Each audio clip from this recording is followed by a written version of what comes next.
Hi, Nick Artigo here. I'm going to talk about heart rate variability, or HRV. So this is a graph that represents the heartbeat, kind of like an EKG, what you'd get on an EKG that someone would give you for analyzing your heart rhythm.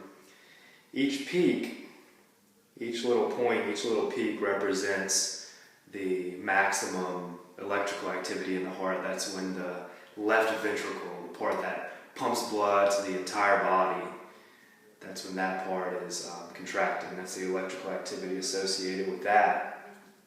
So we have the peaks there, and the time span between those peaks is usually not completely constant. So if your heart rate is 60 beats per minute, it's not going to be one exactly every second. It might be every 9/10 of a second. It might be every 1.1 seconds, and it's going to vary to give you your average heart rate over a minute. So this little point of peak activity is called the R point. The whole wave is a QRST wave. So that little point is called the R point. The R to R time interval is what's measured. The R to R time interval is measured between each beat. So you'll have this one, there's another gap here, there's another gap here, another gap here. So with heart rate variability, those time intervals are being measured, and then the variation is being calculated. How different they are is being calculated, plugged into kind of a fancy equation, and it gives you a score. And based on that score, you know how stressed your nervous system is.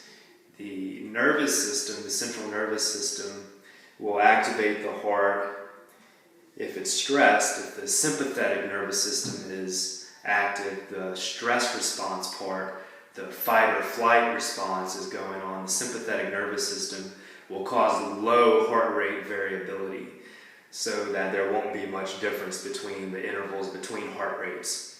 If the parasympathetic, if the rest and digest, the relaxation response part of the nervous system is more active, you're going to have more variability of time span between those heart rates.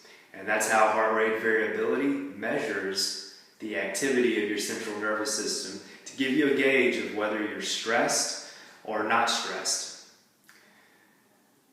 If you'd like to get more information about this, check out the rest of the blog post in the link below.